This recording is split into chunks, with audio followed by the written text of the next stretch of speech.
Hola, ¿cómo están? Bienvenidas, bienvenidos a un nuevo capítulo de Influyentes acá en CDN Chile, empezando un nuevo año de Influyentes. Y para partir vamos a proyectar las tendencias que se asoman para este 2025 con Juan Pardo, socio director de Feedback, una consultora y encuestadora de mucha reputación en nuestro país. Y en el segundo bloque vamos a hablar del Frente Amplio, del gobierno del presidente Boric, de su futuro, con Noam Titelman, destacado economista, fundador del Frente Amplio y hoy día profesor e investigador de Sciences Po en Francia. Empieza entonces un nuevo capítulo de Influyentes. Juan, muy bienvenido a Influyentes. Muchas gracias, igualmente. Muchas gracias por la invitación, además. Bueno, y ustedes en Feedback están, por supuesto, siempre palpando la opinión pública, los cambios, cómo se va evolucionando, ¿no? Las personas. Y el año 2024 que pasó recién, estuvo lleno de noticias, de cambios también, y nos enfrentamos este año a un año electoral.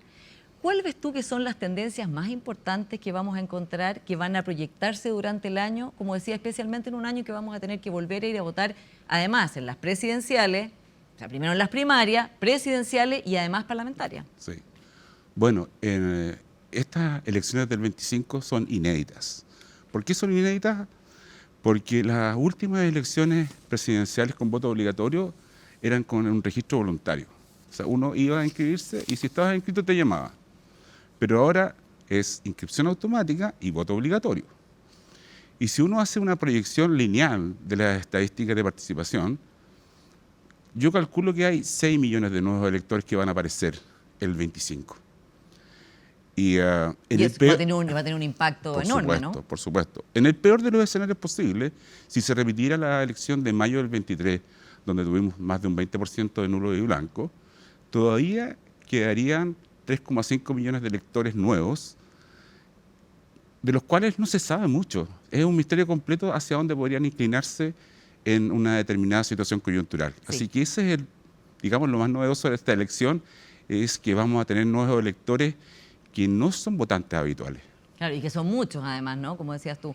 Ahora, si uno ve la última elección, la elección municipal y regional, ahí hubo, en el fondo, por quienes ganaron, por quienes perdieron, por ciertas derrotas que fueron muy emblemáticas, ¿no? Se vio o se analizó como un triunfo de la moderación, podríamos decir en un sentido amplio, y de la gente buscando, en el fondo, liderazgos más dialogantes, menos estridentes.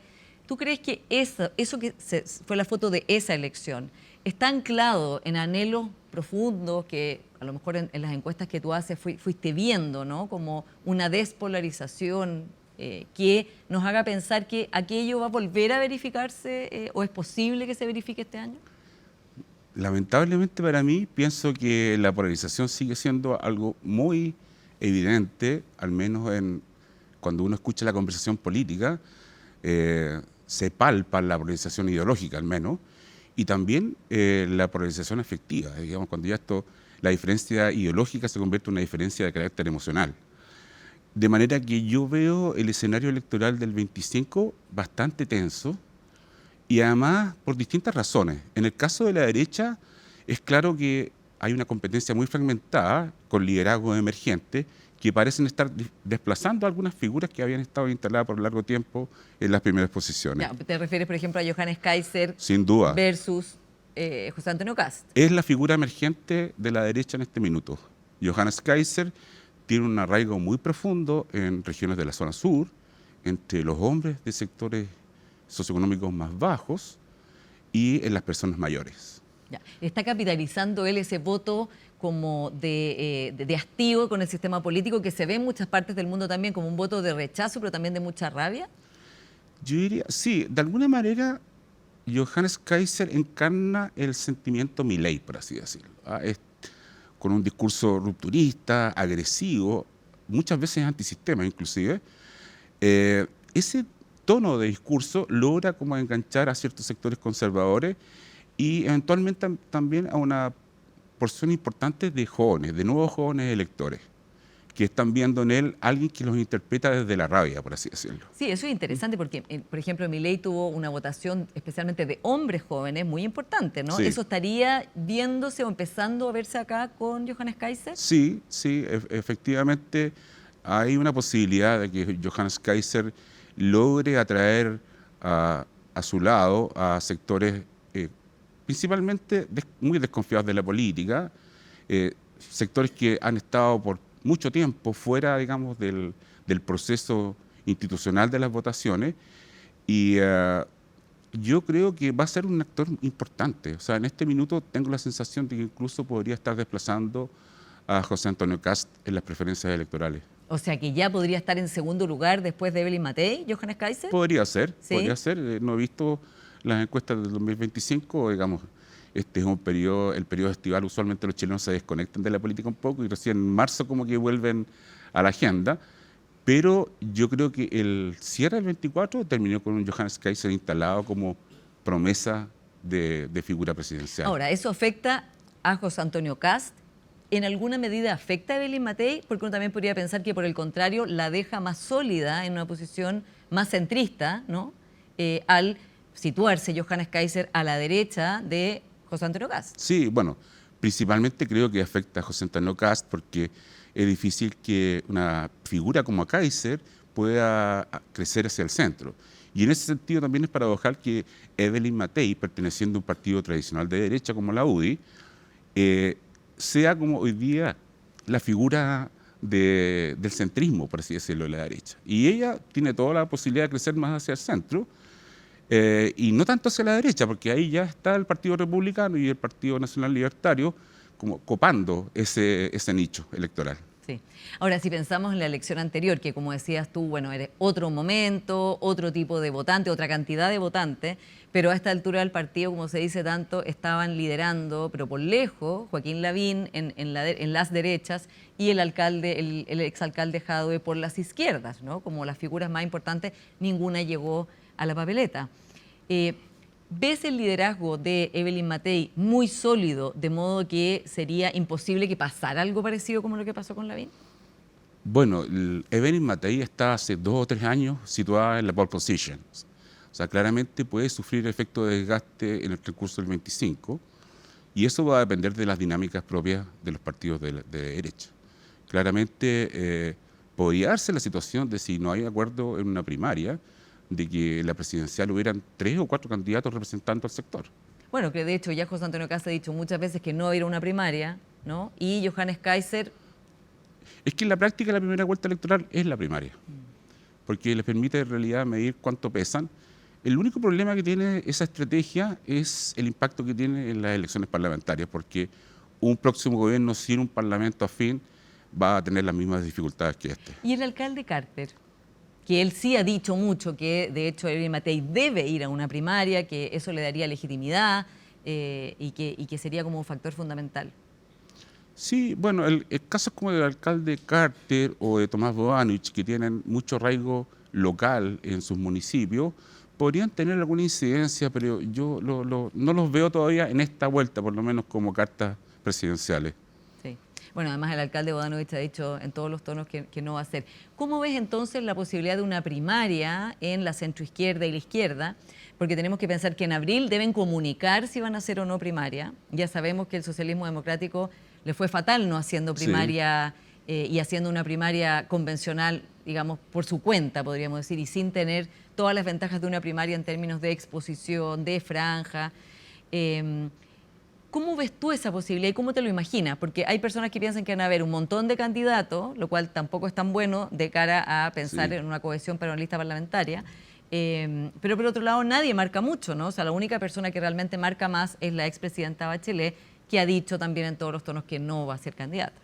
Sí, en realidad la probabilidad de que la presidenta Michelle Bachelet se presente a un tercer periodo no puede descartarse por completo, pero son muy remotas las posibilidades que eso ocurra, creo yo. Y yo la veo más bien como la gran electora que sale a respaldar a la figura del pacto oficialista. Y respecto a cómo se van a configurar los pactos, yo creo que hay mucho por ver, porque efectivamente, como tú dices, en la anterior elección presidencial se resolvió 8 meses antes de la elección, aún quedan 11 meses para la próxima. Podría ocurrir algo en marzo, no sabemos qué. Podrían emerger nuevas figuras, figuras que representen de alguna manera el hastío ciudadano, la pérdida de confianza que hoy día sufren los partidos políticos y las instituciones, y que de alguna manera represente el malestar, esa rabia que tienen un sector de los ciudadanos por y que de alguna manera se encarnen nuevas figuras que logren dar como un giro al mapa de los candidatos presidenciales. Claro, más allá de Johannes Kaiser, que está en ese nicho, ¿no? Como de disputar. Volviendo a la centro derecha, Renovación Nacional, después de la última elección, es el partido más grande de Chile Vamos. Un partido que además está jugando un rol fundamental, pensemos por ejemplo en la reforma de pensiones y otras materias. ¿Tú crees que es pensable que RN no quiera llevar un propio candidato o candidata a una primaria de manera de fortalecer también su propio perfil? Sí, bueno, ahí los partidos tienen que hacer su propia aritmética electoral, porque, como sabemos, las presidenciales van amarradas de las parlamentarias y ese es un puzzle muy difícil de armar, porque hay que dejar contexto a todos los sectores internos, incluso dentro de un mismo partido. Para mí, en realidad, las primarias es un ejercicio un poco inocuo. De alguna manera, creo que la primera vuelta resuelve mucho mejor la posibilidad que se vayan todos y que pasen los que tengan los porcentajes más altos. Ahora, claro, pero en el fondo, por ejemplo, la ADC sería suicida que llevara candidatura a la primera vuelta, ¿no? No, claro, ya hay partidos como la ADC que están en realidad en vías de extinción, no tienen ninguna posibilidad de tener candidatos propios o, digamos, o incluso de ir a hacer el ridículo a obtener con porcentajes que lo pueden dejar fuera del sistema electoral incluso. En un momento, no en este momento, pero en un momento la derecha estaba muy entusiasta y pensaba que podían pasar dos de derecha a segunda vuelta, ¿no? Que se podría haber pasado Elvin Matei y José Antonio Kast a segunda vuelta. Eso ya parece que lo veo difícil. Se ve difícil, ¿no? Sí. En ese sentido, ¿qué pasaría si, por ejemplo, la figura que esté representando a la centroizquierda y la izquierda en un sentido amplio, ¿no? Imaginemos desde la DC al Partido Comunista, pero desde luego desde el socialismo democrático hasta el Partido Comunista, logre poner tras de sí a todas las figuras importantes, la presidenta Bachelet, por ejemplo, el presidente Boric, en fin, un montón de figuras, y esa persona vaya sola a primera vuelta y saque, por lo tanto, al menos el 30% del presidente Boric, uno podría pensar. O el 26%. Como, ya, ¿ah? Sí. Y pase a segunda vuelta y pase en primer lugar, ¿no? Porque si la derecha va dividida, podría no sacar la primera votación, digamos, al pasar a segunda vuelta. ¿Tú ves eso como un escenario complejo para Evelyn Matei o en realidad no es tan relevante? Bueno, mira, la verdad es que en la elección anterior Boric llegó segundo. Claro. Y ganó la primera vuelta, Sí. ganó José Antonio Kast. Pero fue algo raro, digamos, Sí, fue una anomalía, sí. ¿no? De alguna manera, Feedback publicó, sí, en marzo de ese año que Kast iba a salir primero en la primera vuelta, y eso es lo que decían nuestras encuestas.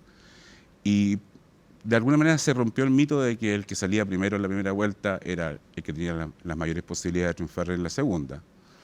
Pero en un escenario de polarización no es descartable de que las fuerzas vuelvan a reequilibrarse y como demostraron las últimas elecciones municipales y de gobernadores, la correlación de fuerzas está relativamente bien equilibrada, diría yo. Así que creo que hay un gran escenario de incógnita sobre el resultado de las próximas presidenciales. Ya. O sea, lo ves competitivo, ¿no? Como que está una Absolutamente. carrera ganada por la derecha, No. a pesar de que la Sí. exalcaldesa Matei aparece siempre muy sólidamente en primer lugar. Sí, no, yo personalmente creo hoy día, si las elecciones fueran el próximo domingo, probablemente Evelyn Matei sería la próxima presidenta de Chile. Pero esto es algo que se viene repitiendo hace 2 o 3 años y por lo tanto el desgaste de estar siempre en la primera posición es muy alto y de hecho va a ser cada vez mayor a medida que se acerque la elección. Y a la candidata la van a presionar para que se pronuncie sobre los temas importantes que le preocupan a los chilenos y no siempre la respuesta es la que están esperando. Sí. Ahora, hablemos de pensiones, porque ese es un escenario en el cual las encuestas han jugado un papel muy importante y lo siguen jugando, ¿no? Quiero partir preguntándote cuáles son, y además tú dirigiste, fuiste presidente de la asociación de todos los encuestadores, ¿cuáles son los límites cuando una encuesta, por ejemplo, ha sido pedida por un incumbente, la AFP, por ejemplo, en el sentido no solo de decirlo, sino también de explicar la metodología, explicar si hay preguntas que han quedado fuera, porque no todas las encuestas muestran lo mismo. Sí, mira, respecto a la situación de las empresas de encuestas en Chile, hay que decir de que hoy día hay bastante competencia, por así decirlo. Hay 4 o 5 encuestas que se publican regularmente todas las semanas o todos los meses, pero también hay un montón de centros de estudio, universidades, empresas emergentes que están publicando información, de manera que yo creo que eso es muy sano, y le hace muy bien a la democracia de que los ciudadanos dispongan de información actualizada. Ahora, distinto es cuando las encuestas se utilizan como un instrumento de campaña, porque ahí en realidad La principal responsabilidad, pienso yo, está en que al menos los editores de los medios de comunicación velen por la calidad metodológica de los datos que están ¿Y ha pasado accediendo. eso con pensiones en particular? Yo creo que el dato más evidente fue en el primer proceso constitucional, donde apareció una empresa argentina de marketing denominada Numen, con un personaje muy siniestro a su cabeza que se llama Fernando Sorimedo, que acaba de ser denunciado por la Fiscalía brasileña participando en el intento de golpe de Estado. Ese personaje estuvo de alguna manera asociado a encuestas que circularon en Chile con datos muy fuera de rango, digamos que ninguna otra empresa encuestadora local tenía, y que después se confirmaron que estaban completamente errados. La explicación pública que dio él, dijo que se había equivocado porque pensaba que el sistema electoral era con voto obligatorio. En ese tiempo todavía era voto voluntario. Ya. Pero una explicación muy débil. Y no ha sido el único caso, de verdad. Sí, ¿no? porque eso Sí. es una empresa extranjera, digamos, no una Claro. empresa chilena. Pero respecto a las empresas chilenas, Las ¿tú ves empresas ¿tienes chilenas, esa las preocupación? empresas chilenas tienen, yo creo que es más difícil que una empresa chilena participe de este juego de la manipulación o de la publicación de encuestas falsas, porque de alguna manera se está jugando el prestigio en su propio mercado. Digamos, sería casi un suicidio que alguien publicara una encuesta con números anómalos. Y eso, el gremio de encuestadores siempre reacciona cuando hay una encuesta que está con un dato fuera de rango, por así Sí. decirlo. Ahora, los encuestadores y las encuestadoras siempre dicen que hay esta veda que hay en Chile, ¿no? En que no se puede hacer encuestas, es totalmente fuera de todo lugar Sí. y tiempo, especialmente que además circulan por WhatsApp entrevistas, o sea, encuestas, ¿no? Por Que no se supuesto. pueden difundir públicamente, no lo podríamos decir en un programa como este, pero que todos tenemos en el teléfono. Bueno, esta ley que actualmente tenemos, la ley 18.700, el artículo 32 ter en específico, que regula el periodo de blackout de las encuestas en 15 días, es producto de la negociación entre dos senadores, Andrés Saldívar y Larraín, en su tiempo, a fines del primer año del gobierno de Bachelet, se presentó un proyecto de iniciativa presidencial que reducía a 3 días, definía en 3 días el periodo de veda y establecía otra serie como de requisitos para la publicación de encuestas electorales. La famosa cocina decidió que finalmente eran 15 días, convirtiendo a Chile en uno de los países con un periodo más restrictivo de toda Latinoamérica. Sin embargo, esa ley hoy día es letra muerta. Total, porque circulan igual. Circulan las encuestas hasta último minuto y lo lamentable es que circulan entre gente informada, no son de acceso público, porque si uno dijera, si las encuestas, cualquier ciudadano puede acceder a las encuestas hasta el último minuto, entonces todos tendríamos asimetría en el acceso a la información, Sí. pero no es así.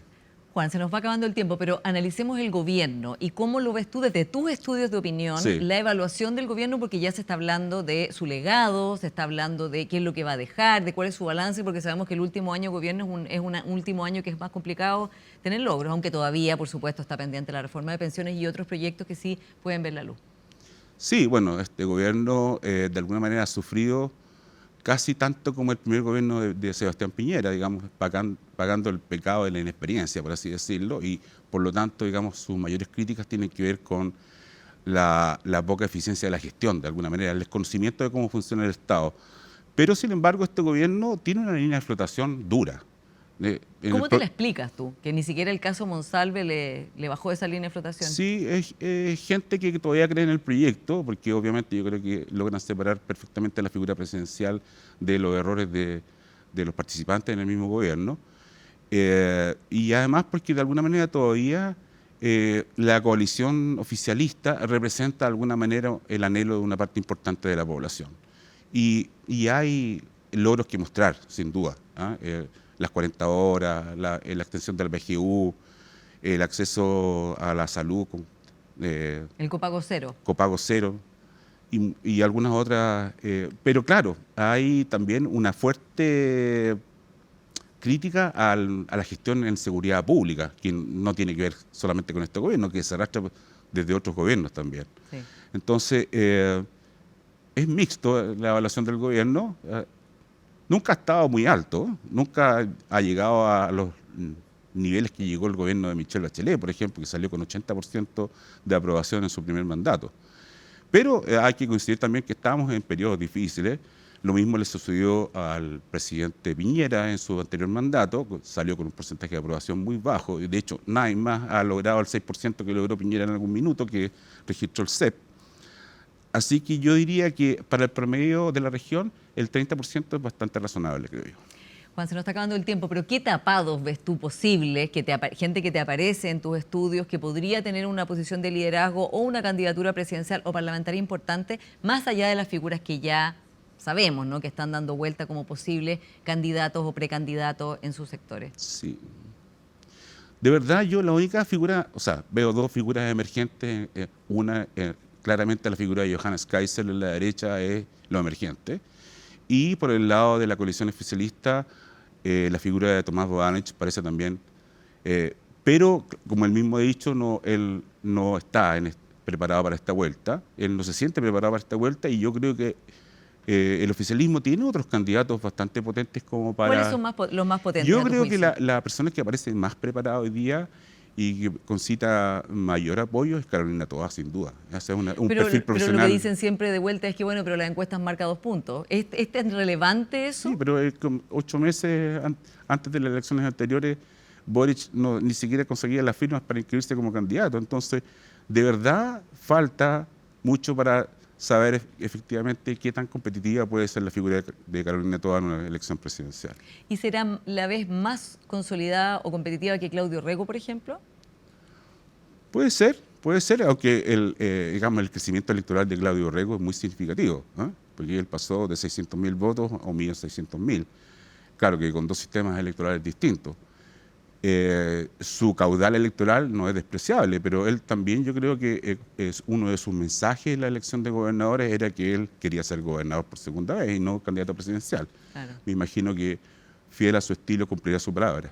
Y por último, estos candidatos que, no sé, Franco Parisi, candidatos que aparecen y que van también teniendo su parte de electorado. Parisi, de hecho, tuvo, bueno, Sí, Marco Enríquez Ominami, van también sacando pedazos de electorado. ¿Los ves de nuevo como Eso es muy concurriendo? importante porque Chile en las anteriores elecciones ha tenido candidatos outsiders de alguna manera, fuera de los partidos tradicionales o de los grandes bloques, y claro, han hecho daño en primera vuelta, Parisi a la derecha, Meo a la izquierda, y está por ver si vamos a tener en el 2025 ese tipo de candidatos. Ahora, si termina la segunda vuelta entre Evelyn Matei y Carolina Toá, por ejemplo, ¿mostraría eso un cambio en la tendencia que tuvimos pendular en las elecciones anteriores, que se iba de un extremo al otro, pensando que son dos figuras de amplia trayectoria y también muy ligadas a, digamos, la historia de Chile desde el retorno a la democracia, en todas las posiciones posibles, ¿no? Bueno, yo creo que va a depender de la capacidad que tengan estas candidatas o candidatos de poder interpretar las demandas y los anhelos ciudadanos que hoy día lamentablemente están muy teñidos de desconfianza en las instituciones, en los partidos, y por eso es que es tan sensible la posibilidad de que aparezca una figura outsider, un candidato emergente que nadie está viendo, que interpreta un sector importante y que incluso pueda ser competitivo para una segunda vuelta presidencial. Claro, que pueda cambiar el tablero, ¿no? Exacto, pueda votar el tablero. Votar el tablero. Sí. Juan Pardo, Sí. muchas gracias por esta Muchas conversación. gracias a ti y a los televidentes de CNN. Vamos a ir a una pequeña pausa y ya seguimos con más influyentes, y nuestro siguiente invitado es Noam Titelman, economista, fundador del Frente Amplio. Esperen.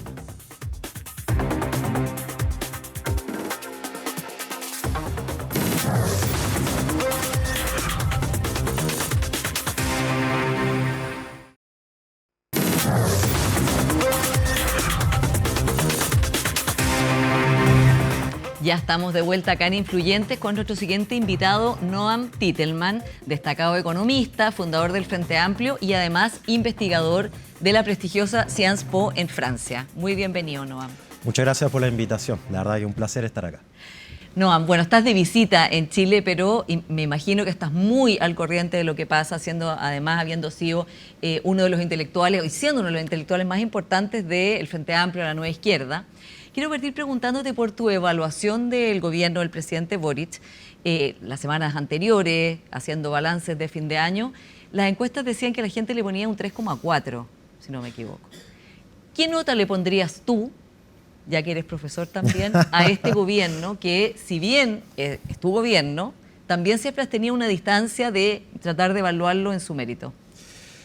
Sí, a ver, dos cosas. Antes voy a llegar a la nota, pero voy a terminar con la nota. La otra estaba pensando, yo creo que en Chile, básicamente desde el 2014, desde el primer año de gobierno del segundo gobierno de la presidenta Bachelet, básicamente no ha habido ningún año en que un presidente haya podido realmente conducir una agenda de transformación. Yo diría que básicamente después del caso Cabal, en el caso del segundo gobierno de Michelle Bachelet, pero también en el gobierno de Piñera por el estallido social, y ahora último con el gobierno de Boric ha pasado algo parecido, que yo creo que la época en que pensábamos que un presidente podía conducir una agenda de reforma quedó atrás. Una parte de esto tiene que ver con el sistema político, pero yo creo que también hay un tema con una sociedad que es mucho más reacia a ser conducida y que probablemente vamos a tener que acostumbrarnos a procesos más lentos de cambio. Entonces, cierta efervescencia que hubo, como es normal en casi todos los gobiernos, de hacer grandes transformaciones en un primer momento, este gobierno partió con 40 reformas estructurales. En el mundo real, probablemente 1 o 2 reformas estructurales es un gobierno muy exitoso. Y yo creo que al gobierno, además, como a todos los gobiernos, le ha tocado enfrentar cosas que no pensó en un primer momento que le iba a tocar. En el caso del gobierno Piñera es muy claro con la pandemia, el estallido social. ¿no? Claro. Yo creo que en este caso fue un lento proceso de reconciliación nacional. Yo creo que después de lo que ocurrió en el estallido, en el proceso constituyente, hubo una serie de heridas que fue muy lento y duro de sanar. Y todavía estamos viendo si es que esas heridas han terminado de sanar. Yo creo que la discusión que estamos viendo sobre el sistema de pensiones, algo de eso nos recuerda lo difícil que es ponernos de acuerdo, y yo creo que algo de eso hay. Ahora, sobre la nota, yo recuerdo un profesor que decía que un 7 era para Dios, el 6 era para el maestro, y el alumno a lo que más podía aspirar un 5. Entonces, en una escala que va del 1 al 5, yo creo que le pondría un 4, lo que significa que se ha logrado sobrellevar un momento difícil, con muchos desafíos, pero que, por cierto, nunca hay que ser autocomplaciente. Yo soy de los que cree que un poquito de sufrimiento con lo poco que uno logra en relación a lo mucho que uno le gustaría es siempre sano, no solo en política, en la vida. Y en ese sentido, creo que eso no es tampoco caer en ser autoflagelante, en el sentido de tirarse al piso a morir. Yo creo que hay que ser abierto a escuchar lo mucho que hay que avanzar. Y además una nota parecía que yo le pondría ojo a la oposición. Yo creo que oposición y oficialismo más o menos están por el 4. Sí. O sea, azul pero raspando. Está bien.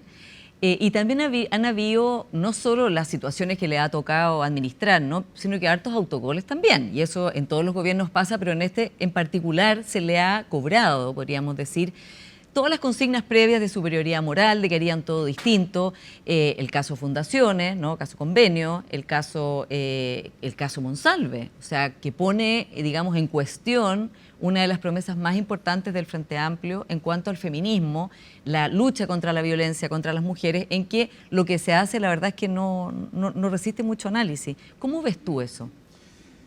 Yo siempre recuerdo cuando el presidente Boric escribió una carta a la democracia cristiana pidiéndole el apoyo para la segunda vuelta, y decía algo así como: la soberbia generacional es una mala consejera. Y si algo ha quedado claro después de todos estos años es que el puro cambio de elenco no basta para todas las cosas, para combatir la corrupción y el mal uso de recursos públicos, para tener una política verdaderamente feminista. Solamente cambiar el elenco por osmosis, eso no basta. Hay problemas de práctica, hay problemas de modernización del Estado, que va mucho más allá de qué persona está en un momento dado al mando. Y realmente la esencia de una idea republicana del poder es que las personas fallan mucho. Pero no las instituciones. Pero no las instituciones. Ya. Pero en el caso Monsalve fallaron las personas y las instituciones, ¿no? Porque, por ejemplo, no se puso en práctica la ley Karin que el mismo gobierno había impulsado y había sido decisivo, ¿no? No se aplicaron esos protocolos. El mismo segundo piso, por ejemplo, un lugar que se supone que tiene que proveer al presidente de la República o la presidenta de una mirada estratégica, desapasionada. En este caso, bueno, no sabemos lo que le aconsejó porque ha sido decretado como privado por Miguel Crispi, pero lo que está claro es que fue parte de la pésima decisión de esperar 48 horas, dejarlo que fuera al sur, avisarle a su familia, no preocuparse de la denunciante y además dejarlo que se despidiera con la moneda de telón de fondo. Sí, yo creo que el caso Monsalve, yo lo hago además, lo digo como una autocrítica, pero tenemos la tendencia a mirar todos los casos por igual, ¿no? Los caso Convenio, caso Audio, caso Monsalve, y yo creo que hay algo en la naturaleza de este caso que es particularmente terrible, ¿no? Para no moderar las palabras, es terrible. Y en ese sentido creo que quiero ser cuidadoso con la manera en que lo abordo. Yo creo que esto no es simplemente cualquier caso, cualquier problema. Y en ese sentido, si bien hay una parte política propiamente tal, yo creo que también, y yo estoy seguro que para todo el mundo siempre está esta tensión, y sobre todo para el periodismo, dónde termina el interés público y empieza el morbo. Por ejemplo, yo creo que la difusión de la conversación de la víctima con su psicólogo, eso es parte del morbo, no es parte del interés público. Sin embargo, lo que ocurre dentro de los debates entre consejero y presidente, creo que efectivamente es algo que es natural que haya interés público por saber qué ocurre en esa instancia. De la manera adecuada. Yo no sé si los comités investigativos de las ¿Tuvo mal cámaras... entonces Miguel Crispi de no contar?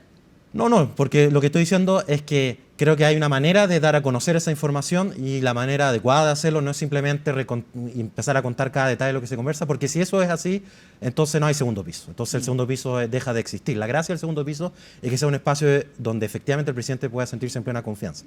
Y en ese sentido creo que una falla estructural es que en Chile, por distintos motivos, los ministros no cumplen realmente el rol que podrían cumplir, que es el rol de asesoría al presidente. En la práctica, los ministros, y tiene algún sentido, son resultado de negociaciones entre partidos, entre distintas posiciones de fuerza de la coalición. Y ese espacio de asesoría es del segundo piso. Entonces, yo creo que si hay una crítica que uno puede hacer estructural, digamos, es que por qué en esa primera conversación de asesores, ¿dónde estaba la mirada de género, para ponerlo en esos términos? Pero ahí el problema sería más que estructural de la decisión del presidente, porque la ministra Carolina Toá no estuvo en esa mesa en que se tomaron esas decisiones. Ella informó, lo que sabemos es que ella informó y el presidente lo vio con su segundo piso, con su jefe de gabinete, y tampoco le informó ni le pidió asesoría a la ministra Antonia Orellana, experta en género además. O sea, yo creo que justamente por la manera en que funciona nuestro poder ejecutivo, y podremos entrar a discutir si está bien o está mal, pero en la práctica los presidentes, su primera consulta es con sus asesores. Y la pregunta es por qué no había una asesoría experta en la temática de género. O sea, ¿por qué no era esa la primera asesoría que se acercaba al presidente a asesorarlo en este tipo de problemas? Que yo creo que es distinto y por eso pienso que es importante cuidar esa distinción que otros casos que pueden haber, como el caso Convenio, que también son graves, pero yo creo que aquí hay una naturaleza que es distinta. Y por la forma que funcionan las monedas desde el retorno a la democracia, todos saben que el primer círculo, el círculo que más va a llegar al presidente, es el de la asesoría. O sea, debería haberle avisado inmediatamente a la ministra Orellana, si te entiendo. Yo lo que estoy diciendo es que debería haber una asesora o un asesor o mejor varios, un equipo de asesoría en el segundo piso que estuviera inmediatamente conectado con el presidente justamente para tener este tipo de discusión. Vamos, Noam, a otros temas, porque en la evaluación también hay otros analistas que dicen, bueno, si uno compara los ya 3 años de gobierno del presidente Boric, claro, contrastado con las promesas o las 40 transformaciones o el programa, no se ha avanzado mucho, pero comparado con lo que podría haber hecho que hubiera sido dañino y no hizo, bueno, eso podría ser considerado muy positivo. Ahora, eso está completamente influido por el 4 de septiembre y la pérdida del primer proceso constitucional que cambia completamente la agenda y también por la opinión pública, ¿no?, que se ha movido en otras direcciones y en otros polos y muchas de las cosas, a lo mejor de esas 40 medidas, si las revisáramos, la verdad es que hoy día no hay agua en la piscina y las personas tienen una idea muy diferente o quizás nunca tuvieron tampoco esas mismas ideas y se sobreinterpretó el estallido social. ¿Tú crees que ese cambio que ha habido es un cambio genuinamente evolutivo hacia entender que en realidad hay que hacer cambios de manera reformista, de manera gradual, aunque sean veloces, pero tratando de tener una mayoría amplia, o es solamente un repliegue táctico porque la correlación de fuerzas no da? Yo tengo la convicción aquí que hay un cambio innegable, no solamente en la figura del presidente, que quizás donde más se nota, sino también en el Frente Amplio. Pero yo creo que el cambio viene de antes. Yo creo que es un cambio que se viene gestando por lo menos desde el acuerdo por nueva constitución, en el que se quiebra el Frente Amplio y un sector importante se va, y el propio presidente incluso pasa a tribunal de disciplina, claro, por haberse sentado a esa discusión. Yo creo que en ese momento hay una mirada distinta que entiende que los grandes acuerdos son relevantes. Y además, al final, yo entiendo por qué lo hacemos y yo creo que es relevante hacer una revisión entre los programas y los resultados al final de gobierno en términos de qué porcentaje del programa se cumplió. Pero yo tengo pocas dudas de que la mayoría de los chilenos y las chilenas no se acuerdan ni les interesa realmente qué porcentaje del programa cumplió cada uno de sus gobiernos. Lo que importa es si los gobiernos están a la altura de las crisis que les toca enfrentar. En el caso del presidente Piñera, por ejemplo, fue la crisis de la pandemia y también el estallido social. En el caso del presidente Bachelet le tocó la crisis, primero en el primer gobierno la crisis de subprime y la crisis crisis económica mundial. En el segundo gobierno, además, un momento después de la movilización estudiantil, sobre la discusión sobre reforma educacional. Y en este gobierno, claramente, fue la pregunta sobre cómo nos encontramos como chilenos después de unos años de montaña rusa, de una polarización que de a poco se ha ido disminuyendo. Por ejemplo, el último informe de la encuesta Criteria muestra cómo hoy día los chilenos de izquierda han morigerado sus expectativas de aumento de impuestos en aproximadamente un 4%, y los chilenos de derecha se han abierto a la idea de aumentar los impuestos en aproximadamente un 6%. O sea, hay un fenómeno de acercamiento de las posiciones, y un gobierno que no fuese capaz de leer eso sería un gobierno que yo creo que sería muy lamentable. Entonces, yo creo que hay un valor, y yo creo que la persistencia tiene un valor en política, pero no la tosudez. Sí. Yo creo que la diferencia entre esas dos cosas es que los políticos que son buenos políticos son capaces de escuchar y, por cierto, cambiar en el proceso. Y no hay político que no cambie al momento de llegar al poder. Sí. Eso es parte de lo que hace llegar a ser presidente de Chile, que es el presidente de todos los chilenos y de todas las chilenas, no de su partido, no de su lo que coalición. Votaron por. Ahora, se dice siempre que él hace gestos permanentes a su 30%, un 30% que a todo esto es incombustible, o sea, que se mantiene, incluso pese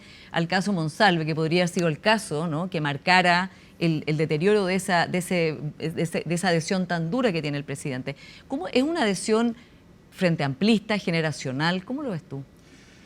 Sí, yo creo que hay un riesgo en ese 30%, porque es un problema que en general le ha tocado a distintas izquierdas en todo el mundo. Parece que hay un votante que le hace mucho sentido este relato, este discurso, y puede ser muy tentador quedarse con ese 30%, pero con un 30% nunca se llega a ser mayoría. Y yo creo que ese desafío de entender que hay un porcentaje importante de la población que todavía al menos no se ha convencido de que este sea el camino para mejorar como sociedad, implica abrirse, dialogar, escuchar el doble del que se habla, como suelen decir los políticos.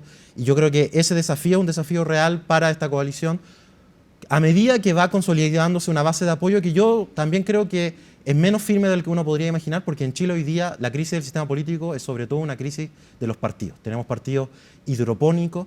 ¿Quién realmente puede hoy día estructurar un movimiento social que pueda tener una expresión política? Muy, muy pocos. Quizás, yo siempre recuerdo, hace muchos años atrás, cuando estaba más activo en política y RD estaba tratando de conformarse como partido, una vez estaban juntando firmas en Plaza de Armas, y al lado de la persona de RD que estaba llamando a firmar, había un pastor evangélico llamando también a su propia forma de salvación, ¿no? Y yo he pensado mucho en esa escena, y creo que en esa pelea, digamos, entre los dos que están llamando a su forma de salvación, gana el pastor evangélico. Yo creo que gana por tres razones, básicamente. Primero, porque ofrece una forma de salvación que la política nunca va a poder ofrecer, ¿no? Como decía Weber, las personas que buscan salvar sus almas en la política en general hacen mucho daño. Pero además, la otra cosa importante es que ese pastor evangélico probablemente sigue yendo a la Plaza de Armas cuando los partidos tienen esta tendencia a aparecer y desaparecer. Claro, cuando hay elecciones, nomás aparecen. Sobre todo cuando hay elecciones. Y lo tercero, que yo creo que lo más complejo para los partidos, es que cuando ese pastor evangélico habla de un nosotros, más allá de que muchos evangélicos pueden estar en desacuerdo con lo que dijera este pastor en particular, se entiende perfectamente. Y yo creo que en Chile no hay partido que pueda hablar de esa manera y decir nosotros queremos esto y lo otro. Imagínate que antiguamente la izquierda tenía como lema, será un gobierno de porquería, no voy a decir el garabato, pero es mi gobierno. Claro. Eso hoy día sería inimaginable. Sí. Yo creo que hay muy poca gente que pueda... No, y hablando de las izquierdas y sus diferencias, se ha logrado, como postulan algunos otros analistas, y también como lo dice la misma ministra Carolina Toá, se ha logrado, no diría una síntesis completa, pero una mayor unión entre las distintas generaciones y de los distintos tipos de izquierda, en particular entre el socialismo democrático, la exconcertación y Frente Amplio. Yo creo que es interesante hablar del factor generacional, porque una de las cosas que dificulta esta discusión es que yo creo que hay dos disputas generacionales simultáneas, que a veces se enredan. Está la disputa generacional en la élite, y en la disputa generacional en la élite es muy claro, ¿no?, de alguna manera la encarnación de la disputa entre el Frente Amplio y la vieja guardia de la concertación, y entre medio estos hermanos mayores de la generación X que parecen que es una generación que fue saltada por esta nueva generación. Pero también hay una otra discusión generacional, que es la generación, como dice Manuel Canal, la generación que pateó piedra y que fue en un primer momento aliada de la generación joven, digamos, del 2011. Estoy pensando en la movilización del 2011, cuando parecía que las vocerías de la Confech hablaban también por los jóvenes populares. Y yo creo que en el 2019 lo que ocurre es que se quiebra esa relación. digamos, la nueva generación política del Frente Amplio se encuentra apuntada con el mismo dedo que ellos apuntaban a la Claro, concertación. impugnado igual como que están en el poder ahora, ¿no? Exactamente, y eso solo se ha acrecentado a medida que se han acercado más y más al poder. Y yo creo que, si bien obviamente siempre hay algo trágico cuando se pierde la infancia o la adolescencia, yo creo que es muy sano, ¿no? Y por Dios que mi generación tuvo una adolescencia prolongada y qué bueno que se acabe por fin. Pero creo que es también ¿Se una acabó la oportunidad. adolescencia del Frente Yo Amplio? creo que se acabó. Yo creo que una vez que se llega a la moneda, ya la adolescencia hay que dejarla atrás. Pero yo creo que hay una oportunidad, porque de un lado y de otro hay un cierto hastío con la disputa generacional. Hay una posibilidad de sentarse a conversar sobre los temas que son realmente importantes. Y esto no significa llegar a acuerdo en todos los temas. Yo creo que nunca vamos a poder llegar a un 100% de consenso sobre qué pasó en estos 30 años. Pero yo creo que podemos tener un debate que deje de lado esas disputas identitarias y generacionales que creo que además, y eso quizás es lo trágico, es que claro, dentro de la política pueden ser muy importantes, pero cada vez más al resto de la población No le le parece importan. menos relevante. En ese sentido, muchos ven en Carolina Toá la persona que mejor podría encarnar una candidatura que una a toda la izquierda y ojalá desde la democracia cristiana hasta el Partido Comunista, porque la ven preparada y porque la ven también como una manera de sanar definitivamente esa herida, digamos, ese quiebre generacional que hubo, sobre todo al principio del Frente Amplio, ¿no? ¿Tú Sí. cómo la ves a ella? No, yo estoy muy de acuerdo. Yo creo que en general las figuras, si uno mira las figuras del centro para la izquierda que han logrado consolidarse, son justamente las figuras que han sido capaces de dar este salto. Carolina Toá, Claudio Orrego, Marcel, pero también Tomás Bodanovich. Yo creo que también hay algo de eso, ¿no? Las figuras que han sabido que en realidad esta disputa generacional no va para ningún lado son las que la ciudadanía de alguna manera ha reconocido que hay un liderazgo interesante en ella. Y creo que también pasa algo parecido en la derecha. Yo creo que en general las figuras que han sido capaces de generar un puente, quizás porque hay un cierto hastío del choque, ¿no? También esta misma encuesta de Criteria muestra que hay un aumento de 10 puntos en las personas que valoran los diálogos. Sí. Yo creo que algo está pasando en la La sociedad. encuesta CEP también mostraba lo mismo, ¿no? Que la gente prefería políticos que cedieran en vez de los que mantuvieran como rígidamente sus posturas. Exactamente, pero al mismo tiempo, y aquí quizás pondría un cuidado, Inaretti habla de que cada vez más la izquierda y derecha ha sido reemplazada por las coordenadas de nostalgia y aceleración. Y yo creo que hay un peligro con la nostalgia. Yo creo que además el informe del PNUD es muy claro en esto. Apenas un 7% de la población es nostálgico del Chile que teníamos antes. La mayoría de la gente cree que estamos mal hoy día, pero que la solución no es volver atrás, sino que es algo que no es ni lo que teníamos antes ni lo que tenemos hoy en día. Y a veces la élite interpreta este malestar con el presente como una nostalgia por el pasado, y el informe del PNUD es muy claro, nada más mostrar que esto es un proceso de largo plazo, que no parte solamente con el estallido social del 2019, incluso uno podría echar la raíz en 20 El movimiento años estudiantil atrás. o el movimiento estudiantil del 2011. El 2011, en fin, uno puede echar muy atrás ese origen de ese malestar, ese pesimismo. Y yo creo que ahí hay un peligro en que creamos que volver atrás, que el futuro está atrás. Y eso rara vez funciona. Bueno, además que las condiciones de hoy son bien distintas a las condiciones que hubo hace 30 años, ¿no? El mundo también ha cambiado. Tú eres investigador de Sciences Po, esta prestigiosa escuela francesa, ¿no? Donde están académicos muy destacados. ¿Cuál es tu mirada global a un tema que está hoy día en debate en todas partes, que tiene que ver con el auge de la ultraderecha, de estos populismos radicales de derecha, y a la vez su relación o no, causal, con la izquierda, la nueva izquierda identitaria, lo que se ha denominado la izquierda woke? Sí. A ver, siempre hay que tener mucho cuidado con esta brocha gorda y cuando uno empieza a hablar de todo el mundo hay muchas diferencias. Pero en general ha ido tomando fuerza un concepto que a mí no me gusta tanto, que es la crisis de la democracia. No me gusta porque por un lado no creo que sea una crisis, más bien como dice Inaretti, creo que hay una especie de estancamiento mediocre en que la gente está votando cada vez más por un voto negativo, o sea, en contra de que me gobierne Claro, uno por más eso que a favor pierden de todos otro. los incumbentes en general, en todas las elecciones en Chile han perdido los incumbentes todas las últimas. Y en Y en muchas general, partes del mundo. sí. Efectivamente, el 2024 ha sido el año que más personas han votado en la historia de la humanidad y en general con derrotas clarísimas de todos los incumbentes. Sí. Pero por otro lado, también yo creo que es relevante darse cuenta de que la dificultad que estamos viviendo, más que de la democracia en general, es de un tipo de democracia, que es de la democracia liberal. Y lo que creemos en la democracia liberal, que es una combinación de elecciones justas y libres, de ciertos derechos civiles, de ciertas libertades civiles y de contrapesos, Esa versión de la democracia es la que estamos viendo en dificultad, sobre todo porque hay un reciente estudio, por ejemplo, de la revista Science que muestra que la mayoría de las personas reconocen los dos primeros elementos, pero esta idea de los contrapesos, no todo el mundo lo reconoce como un elemento esencial de la Claro, democracia. hasta que lo pierden, ¿no? Cuando el Poder Hasta que lo Judicial pierden. deja de ser independiente, ¿no? Pero, por ejemplo, Claro. eso es interesante porque hay otras visiones de democracia, por ejemplo, democracia populista, que empiezan a disputar la visión de democracia liberal. En México acaba de haber una reforma, por ejemplo, Sí. que... Se van a elegir los jueces, o sea, ya es como una reforma que atenta directamente contra la independencia del Poder Judicial. Exactamente, donde hay un voto directo para elegir a los jueces de la Corte Suprema, a los jueces del Tribunal Electoral y a cada uno de los jueces del país. Y la pregunta es, ¿uno cree que es democrático solamente porque hay voto?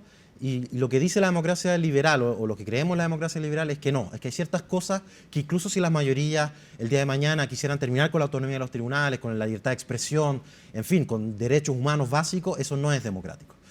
Y eso es lo que está entrando en disputa en el mundo con las famosas democracias liberales, donde quizá el ejemplo como de Manuel Orbán en Hungría, que él mismo se reconoce como una democracia liberal, que no reconoce un valor a este elemento del liberalismo donde uno reconoce el respeto a las minorías como una parte esencial.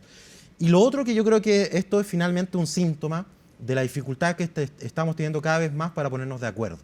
Lo que es una paradoja, porque mientras por un lado nuestras posiciones en políticas públicas, la definición clásica de polarización es que nos imaginamos que todo el mundo se pudiese organizar, nos podemos imaginar un eje, ¿no? Y que la gente está en dos polaridades. Pero la verdad es que si pensamos la polarización en ese sentido, claramente estábamos mucho más polarizados en la época de la Guerra Fría, cuando habían dos modelos de sociedad. Claro, que dos se polos disputaban. completamente claros y nítidos. Claro, ¿qué podía ser más alejado que el modelo comunista del modelo capitalista durante la Guerra Fría? Y hoy día no es el tipo de discusión, sino que parece que estamos bastante cercanos, comparado con esa época, en términos de política pública. Y donde está la diferencia es en términos identitarios, o sea, la polarización afectiva, en el sentido de que cada vez más, aunque pensemos parecido, nos odiamos más y nos cuesta más ponernos de acuerdo. Y eso es cierto en Chile, pero también es cierto en Estados Unidos, también es cierto en Francia, en Alemania, en Reino Unido, en fin, uno puede imaginarse un montón de otros ejemplos donde ocurre eso, con distintos sistemas electorales, con distintos sistemas de partidos. O sea, parece que ponerse de acuerdo se está poniendo cada vez más difícil. Y yo creo que eso es relevante. Voy a aterrizarlo un poco más. Por ejemplo, en el sistema de pensiones, mucho de esto se tira un poco la pelota al córner tratándolo como una discusión técnica. Y yo quiero decir que nos pasó mucho durante el debate constitucional, a mí al menos como no soy experto constitucionalista, pasaba que un abogado constitucionalista venía y decía que un artículo iba a causar A, B, C y lo decía con absoluta certeza. Claro, y después venía otro y decía lo contrario. Y con el mismo nivel Sí. de certeza. Entonces, ¿qué es lo que pasa? Que cuando un experto ofrece una solución para un problema y lo dice con absoluta certeza, la verdad es que no está hablando como experto, está hablando como un ciudadano políticamente comprometido que además tiene conocimiento experto, que es muy válido. Y yo creo que, si bien es complicado pedirle a un académico cuando habla en el debate público que tenga la misma rigurosidad que en el debate académico, yo creo que sí se le puede pedir el mismo nivel de transparencia. Yo creo que eso es importante porque una de las expresiones de la debilidad de la democracia liberal es que, por ejemplo, como dijo Michael Gove durante el Brexit, hay un cierto cansancio con la expertise, con el conocimiento. Y una parte de la culpa es de los políticos, pero que también una parte de la culpa es de algunos académicos que no hemos sido lo suficientemente responsables cuando participamos en el debate Sí. público para decir, esto es un debate ideológico. Claro, y que esta es mi es postura válido. política, ¿no? Y Esta es mi mirada postura de política. mundo y creo que tiene que ser de esa manera. Se nos acabó el tiempo, Noam, pero la última pregunta. ¿Tú crees que el presidente Boric va a volver a ser presidente? Yo creo que el presidente Boric tiene un liderazgo que se va a mantener después del gobierno. Además, termina el gobierno siendo muy joven. Y a estas alturas creo que nadie podría hacer una predicción que vaya más allá del próximo año, menos yo, que no me siento capaz de predecir lo que vaya a pasar en 5 años más.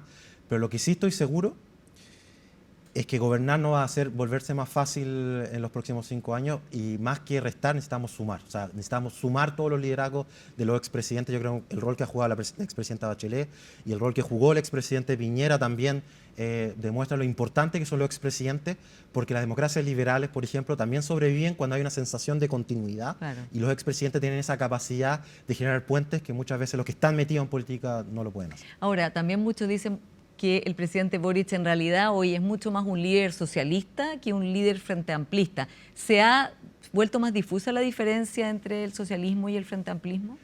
Yo creo que el frente amplismo, al menos el Frente Amplio, que nace después del acuerdo de nueva constitución, es claramente heredero de la tradición socialista, esa gran familia socialista que es más grande que ese Partido Socialista, y yo diría más, del humanismo socialista, que es una de las vertientes dentro del socialismo mundial, que por ejemplo reconoce el valor de la democracia liberal, de la república, de las instituciones.